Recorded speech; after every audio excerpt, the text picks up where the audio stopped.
contarles algo antes de empezar. Por un lado, este tipo de abordaje terapéutico no es muy conocido, ¿no? Así que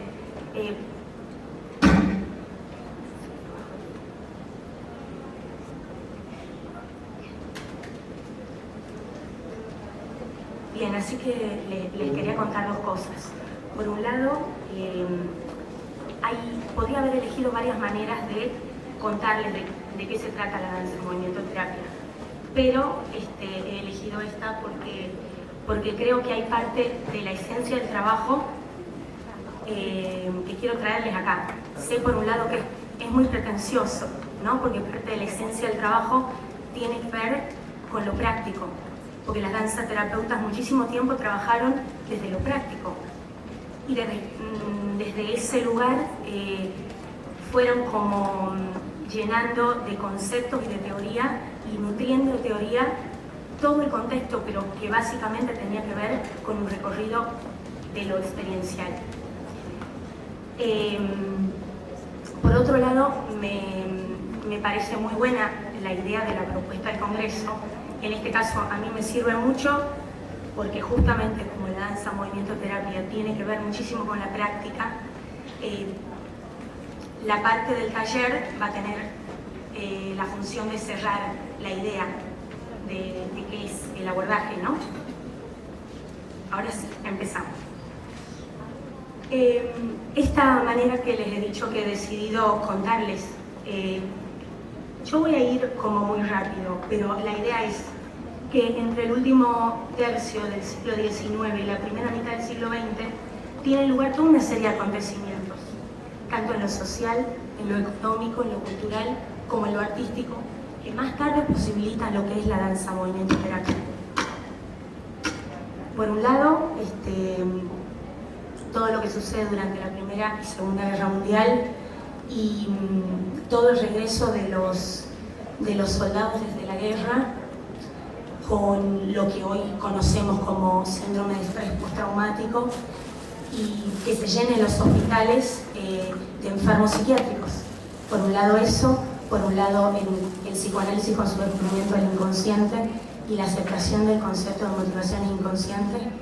Por otro lado, todo un movimiento artístico, el expresionismo, el dadaísmo, el cubismo, el surrealismo, y básicamente en donde me voy a detener es el nacimiento de la danza moderna. Todo esto tiene un sentido y esta manera que he decidido de cómo contarles qué es como para ir llevándolos y cerrar una idea en el taller, ¿sí? Bien.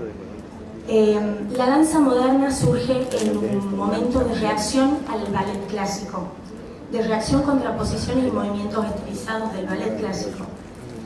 Sus aspectos creativos y de improvisación subrayan la parte expresiva y comunicativa. En ese momento, a diferencia de la danza clásica, en el que sí nos podemos imaginar que la danza clásica tiene que ver con ideales, ¿no? Con ideales de pureza, de sabiduría, de belleza. En un momento los bailarines se preguntaban por qué no bailar desde un lugar más auténtico y más humano. Quizás es que las bailarinas se encargan de otra cosa, no de este contexto. Pero lo que he hecho acá es hacer una buena investigación y tratar de hacer una especie de árbol genealógico para contarles desde dónde vienen las que más tarde van a ser futuras danza movimiento, terapeuta. Está como dividido en niveles.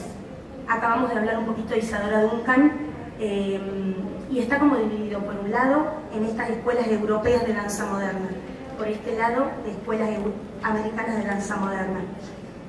El nivel del medio son como las escuelas que ya eran conocidas como danza moderna y las danzaterapeutas eran bailarinas que han sido, en realidad han venido del contexto de la danza.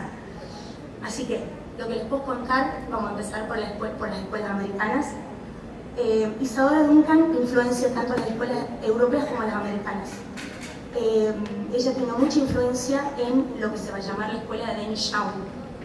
que es la unión del matrimonio, su mujer Ruth Dennis y Ted Shawn. Ellos lo que hacían básicamente era integrar elementos de la cultura oriental y de la mitología griega para expresar sus ideas acerca de la espiritualidad. Eso tiene un sentido, porque hasta entonces lo espiritual no estaba contenido en la danza. Nadie había pensado cómo incluirlo, ¿sí? En la misma escuela de Dennis Young se forma Martha Graham. ¿Hay alguno que sepa algo de danza? No, bien. Martha Graham tiene una escuela muy grande, hoy es conocida como una escuela muy grande, Doris Humphrey y Charles Weidman.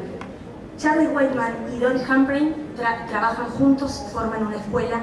En esa escuela se forma José Limón, que es quien hoy todavía vive. Ellos no, pero José Limón forma una escuela y Doris Humphrey es durante muchísimo tiempo la directora de esa escuela. Pero no me detengo mucho más. Lo que sí me interesa de Martha Graham es que su papá curiosamente era psiquiatra, ¿no? Y en ese momento había un gran auge del psicoanálisis. Y ella se siente como muy motivada desde lo que tenía que ver con el inconsciente, ¿no? Y con estos trabajos de Freud, de Adler y de Jung. Así que encuentra como una motivación en ese trabajo. Y ya su papá en ese momento le decía que ella podía,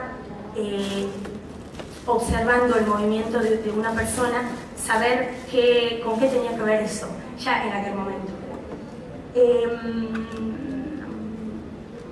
Sí, bien.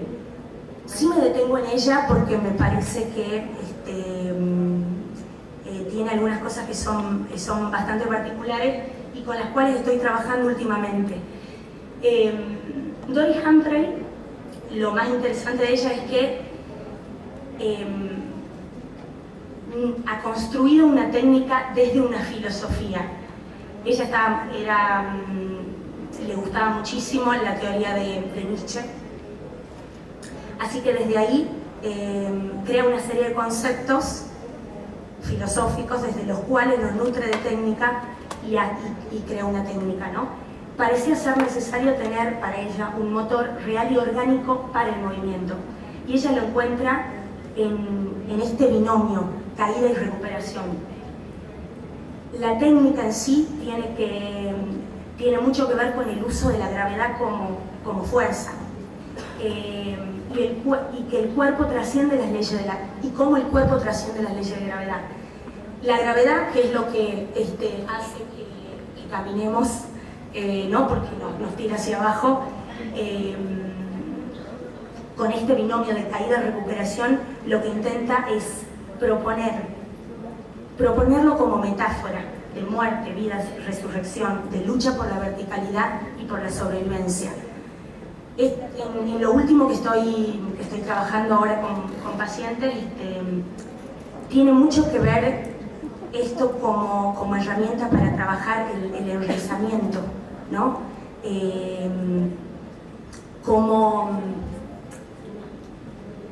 si vemos a alguien que tiene una disponibilidad de peso, por ejemplo, que no es real, se puede trabajar mucho con elementos muy naturales del cuerpo, como la respiración, como los balanceos, una serie de cosas que vamos a tratar de trabajar en el taller, ¿sí?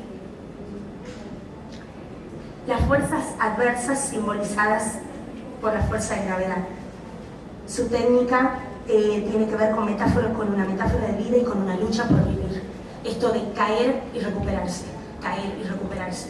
No siempre caer, o quizás les puedo hacer esa pregunta, caer tiene que ver con golpearse, por ejemplo. Caer, ¿con qué tiene que ver? Con caer en la vida. Alguien podría tener una disponibilidad de caer y recuperarse como una disponibilidad más, ¿sí? Esta es otra de las frases del libro de Doris Humphrey que me parecía interesante. El bailarín moderno debe establecer una relación humana con la gravedad, una relación humana con la gravedad y la realidad. Tener raíces significa tener poder, tener raíces significa tener identidad. Pausa, bueno.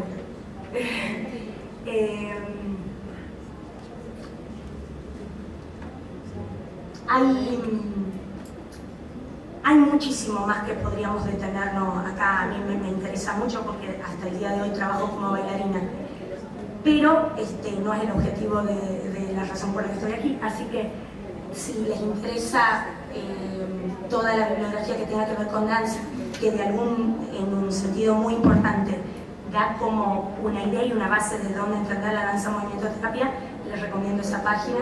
Es una revista impresa de Buenos Aires que tiene artículos buenos de danza. No hay mucha bibliografía buena. Ahora sí. Bien, volvemos al gráfico porque recién les he dado como una idea de estas escuelas americanas, pero ahora pasamos a las europeas. Hay una flechita desde Isadora Duncan hasta la rama europea, porque Mary Wigman es como la más importante de esta rama. Y ella, casualmente, a sus 20 años aproximadamente, ve bailar a una bailarina de Isadora Duncan y desde ese momento decide comenzar a bailar. Por eso es que he puesto esa flecha ahí. Rudolf Laban es quien en un momento escribe y hace una gran investigación y análisis del movimiento. Él crea un sistema de notación de movimiento que sirve a bailarines, coreógrafos y danzaterapeutas. No solo para nosotros los danzaterapeutas, lo más importante no es el sistema de notaciones de movimiento en sí. Lo más importante es que si tuviésemos el movimiento como un objeto, lo que hace es desarmarlo y verlo en partes. Y muy poca gente se ha tomado semejante trabajo. Así que para lo que nos sirve a nosotros es para tener las cualidades de movimiento básicas y poder entender desde dónde se mueve un paciente y qué cualidades de movimiento podríamos estimular, ¿sí? Así que eso es lo que nos sirve como danzaterapeutas, no tanto la notación de movimiento. Bueno, ahora sí pasa. Bien. Mary Wigman busca su fuente de inspiración en estados subjetivos, expresando en el movimiento lo que no podía decir con palabras. Hay que pensar algo. Ella estaba en medio de las guerras mundiales, ¿sí? Así que había algo que tenía que ver con lo expresionista de la forma de moverse, en la cual ella tenía una muy buena relación con los alemanes, pero usaba lo metafórico del movimiento para expresar lo que le pasaba a la gente, ¿no? Así que escribí: la aventura expresionista es la de una generación que apenas salida de la adolescencia debió enfrentarse a una gran guerra, crisis económica, confusión moral, lucha de clases. En este contexto es donde se ubica Mary Wigman, con el más alto exponente de la danza expresionista alemana.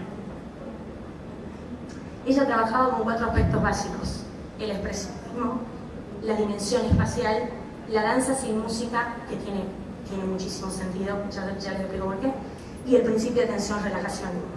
La danza sin música tiene mucho sentido porque una de sus discípulas,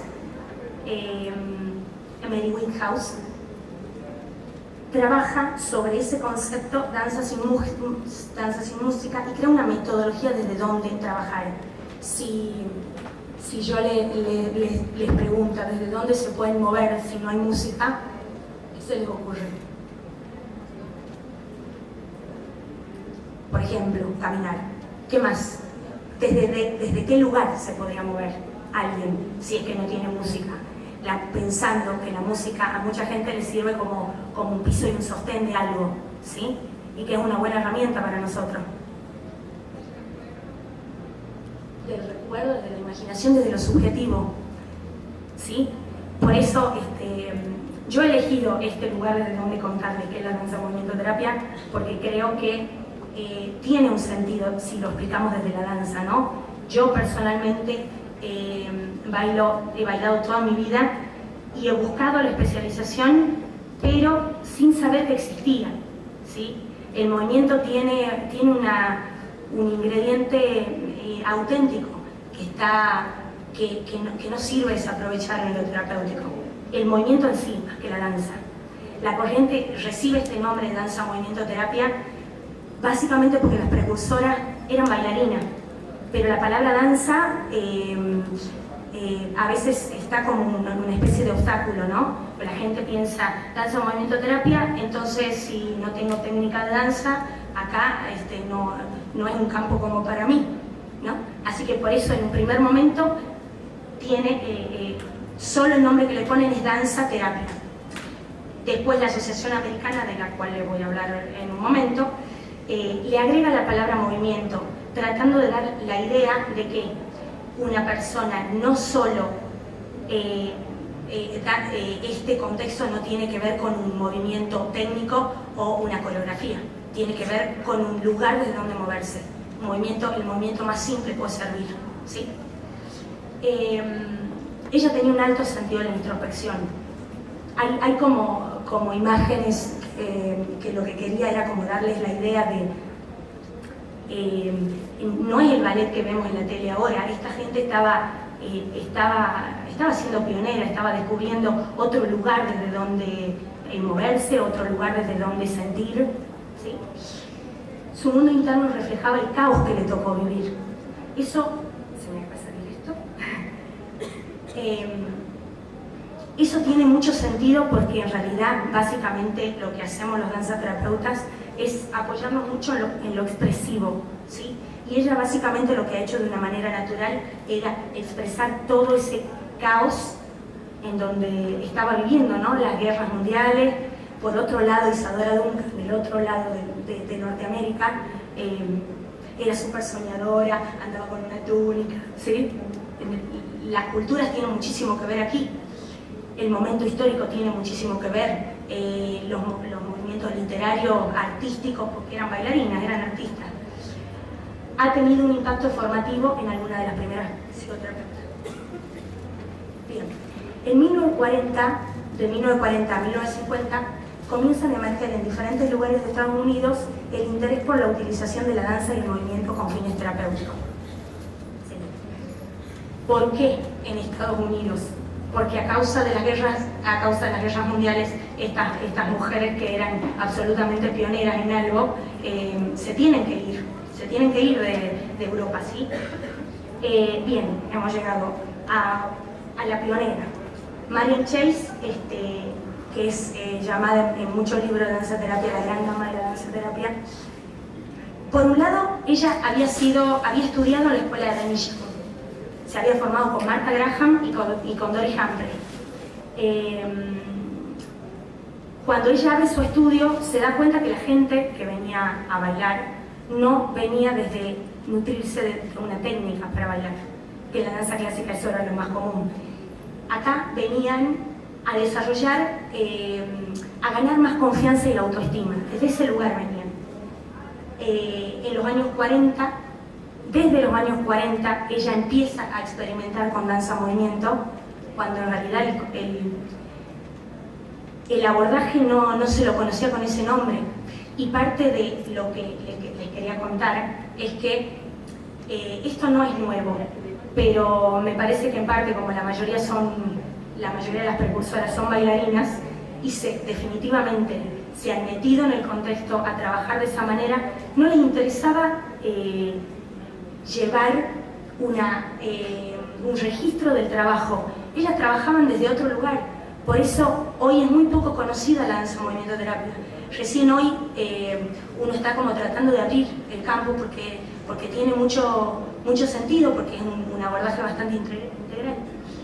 En 1942, ella, después de tener muchísimo tiempo de experiencia, es contratada por un hospital, el Hospital Federal de Elizabeth en Estados Unidos, para trabajar con pacientes de la unidad psiquiátrica después de que los responsables de la unidad vean que los pacientes tenían muy buenos resultados después de un tiempo de tener clases de movimiento expresivo. Sí. No es casual que ella en ese lugar trabaja con Moreno, que es el fundador del psicodrama. Y juntos empiezan a investigar la conexión entre la psique y el cuerpo, solo con pacientes esquizofrénicos. Ella desde ahí le dedica absolutamente toda su vida al trabajo con pacientes esquizofrénicos. Ella es influenciada por las teorías de Sullivan. Sullivan es un psiquiatra norteamericano que estaba muy influenciado por las teorías de Jung y de Adler, y era también pionero en la investigación de los pacientes esquizofrénicos. Ella se basa en la premisa de que la danza es comunicación, y esto es como lo más básico de ella, ¿no? El movimiento empático y sincronizado, ella con un movimiento empático y sincronizado, transmitía un mensaje crucial: te acepto como tú eres y quiero estar contigo donde tú estás. Es como el concepto filosófico desde donde trabaja, ¿no?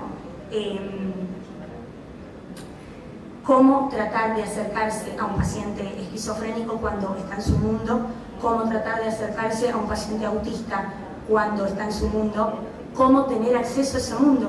El movimiento era una buena herramienta, era una herramienta básica, corporal, que no está mediada por palabras. Muchos de sus pacientes no hablaban, así que las herramientas intuitivas de movimiento eran un buen camino de acceso. Bien, y ella deja dos aportes que hasta el día de hoy son importantes para la danzaterapia. Lo que sí, ella como nunca lleva un registro de su trabajo, en ese momento la gente que estaba interesada en trabajar de esa manera, lo que hace es, no había instituciones, no había nada, digamos. Lo que sí había es gente interesada, así que había una relación maestro-aprendiz. Otra bailarina, Sharon Jakin, que es una danzaterapeuta que vive actualmente, lo que hace es llevar un registro de todo su trabajo, ¿no? Y ella es la que nos cuenta estos aportes básicos. Por un lado, deja un setting, un encuadre, una forma de organizar el espacio para trabajar con grupos. Ella siempre trabaja con grupos, pero el abordaje hasta el día de hoy es aplicado tanto de forma individual o en forma grupal, y con un gran amplio abanico de poblaciones, ¿sí? De niños, jóvenes, adultos con discapacidades severas, psicosis, esquizofrenia, autismo, síndrome de Down, tercera edad y neuróticos, lo que conocemos como neuróticos, ¿sí? Y por otro lado, nos deja 4 conceptos claves: énfasis en el movimiento corporal, uso del simbolismo, ya se los cuento después, les explico después, relación terapéutica por medio del movimiento, que es un aporte básico, que tiene que ver con la frase que leímos recién, espejar o reflejar empático, y la actividad rítmica en grupo. Bien, los aportes de la danza movimiento terapia en cuanto al setting, ella los divide en 4 fases. En la primera fase, la gente se ubica en círculo, cada miembro comparte, es básicamente verbal, ¿no? Básicamente se sostiene en la palabra. Entonces, uno lo que puede hacer es preguntarles, ¿no? Compartir con el resto, preguntarles si tienen ganas, ¿sí? De compartir dónde están emocionalmente, cognitivamente y corporalmente. Se hace hincapié, sí, en la comunicación verbal, y toda la información que recibe el terapeuta puede ser tanto consciente como inconsciente, ¿no? Eso nos da la idea, nos sirve a nosotros como para, depende del grupo con el que uno esté trabajando, pero uno cuando tiene un conocimiento, lo que está bastante interesante en forma grupal es poder trabajar por lo menos durante el mes en sesiones, en alguna sesión individual, ¿no? Que sirve como para abrochar cosas que quedan, que en lo grupal no hay tanta libertad, si el grupo es nuevo, como para ponerlas en juego, ¿sí? Y esta fase lo que hace básicamente es permitirle al paciente crear un puente entre sesiones, entre su vida diaria y la sesión, y con la vida en el grupo, ¿sí? Bien. La segunda fase, que es el precalentamiento. El terapeuta inicia un precalentamiento físico, integrando ejercicios básicos, con los que disponemos todos. Balanceos, respiración, sensación de peso, movimiento de miembros, moverse de las articulaciones, lo básico. Lo que está bueno para el danza terapeuta es tener como un buen recorrido corporal desde el movimiento, porque nos da como mayores herramientas para tener acceso a la persona con la que trabajamos, pero con esto tiene que ver, no con lo técnico en sí. La técnica nos sirve a nosotros para darles vías de acceso a ustedes, pero no se pone en juego la técnica. Trabajamos con también lo que se hace acá, si estamos todos en círculo y empezamos haciendo cosas muy sencillas como para despertar el cuerpo y ponerlo en situación de trabajo. Trabajamos con el vocabulario de movimiento, el que cada persona tenga, que presenta el grupo, no solo con lo directivo. Yo les puedo sugerir, siempre hablamos de eso en danza terapia, ¿sí? Nosotros sugerimos movimiento. Ustedes deciden si quieren ir por ahí o no. Hay una regla básica con la que vamos a trabajar hoy en la tarde, que es que la danza movimiento terapia, su regla básica es que dentro de ese contexto, que se trata de cuidarlo como un espacio absolutamente seguro, no hay cosas que estén bien o mal. No hay cosas que tienen que ver con lo bien o con lo mal hecho, porque eso quizás tendría que ver un poco con lo técnico, y acá lo técnico lo usamos como un camino de acceso, pero no como el objetivo final. Sí como un medio, pero no como el objetivo final. El objetivo de esta etapa es despertar el cuerpo, movilizar, despertar, ponerlo en actitud de trabajo. Si pensando que en el momento anterior lo que estábamos haciendo era poner de relieve lo verbal, estamos como en esta dimensión. Hay que tratar de bajar a esta otra, ¿sí? Movilizar la capacidad de expresión emocional y su presencia física, no la mental, la física. Hay momentos para todo en la danza terapia. Cuando queremos racionalizar, lo hacemos. Cuando nos queremos mover, lo hacemos. Cuando nos queremos desenchufar, lo hacemos. Movilizar la capacidad de expresión emocional, su presencia física y su conciencia corporal. Entonces, tiene que ver la fase con preparar, calentar y ampliar el vocabulario de movimiento. Eso tiene mucho sentido, porque si la danza movimiento terapia se sostiene sobre el binomio cuerpo-mente y podemos producir un efecto en un sentido, en otro sistema se produce un cambio. Si hay más vocabulario de movimiento, si uno puede despertar mayores patrones de movimiento, hay un cambio en otra dimensión. Si se lo digo de otra manera, si ponemos en juego la creatividad, se abren muchas más posibilidades de reacción a situaciones, mucha más flexibilidad, ¿no? Sí. Bien, vamos a la tercera fase, que casi de forma fluida, o sea, yo las divido así como para darles una idea a ustedes, pero esto cuando trabajamos va de una a la otra y quizás no lo perciben, ¿sí? Es parte del mismo trabajo.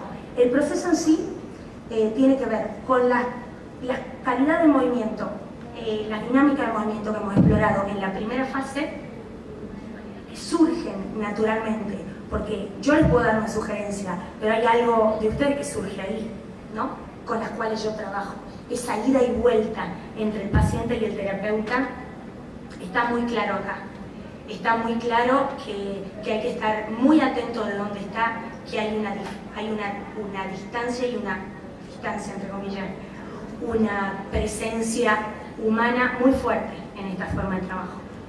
De lo explorado, en el calentamiento surgen diferentes dinámicas. Si no surgen, entonces el terapeuta lo que hace es animar a que exploren más calidad de movimiento, ¿sí? Aquí es donde se da pie al juego, a la improvisación, a la libre expresión y manifestación de deseos y sentimientos. Al mismo tiempo que suceden las relaciones, porque ella básicamente como trabajaba en grupo, al mismo tiempo que suceden las relaciones se integran los aspectos no verbales, se intercambian imágenes, símbolos, se nombran emociones. Y terminamos con el cierre. Depende el nivel en el que esté cada grupo, podríamos terminar en forma verbal o no verbal. Esto tiene sentido, la forma verbal, porque el registro de lo corporal, cuando no lo conocemos, se maneja con códigos absolutamente diferentes a lo verbal. Entonces es una manera de conocer más acerca de nosotros. Nos devuelve mucha información, ¿sí? Entonces depende el nivel del grupo, podríamos terminar en forma no verbal si es un grupo que ya tiene como un sostén y una base de danza terapia. La palabra, siempre lo que se trata es de volver al círculo y de compartir, ¿no? Básicamente, como yo trabajo en grupo, es trabajar mucho con las resonancias de con qué te dispara a vos lo que escucha alguien. Como yo también trabajo en algún momento del mes con sesiones individuales, tengo mucha información de cada paciente. Entonces tengo mucha información para poder hacerlos trabajar más desde donde yo creo, ¿no? Hay cuestiones que por supuesto no tengo acceso, pero la idea es investigar, es preguntarse dónde está la persona con la que estoy trabajando.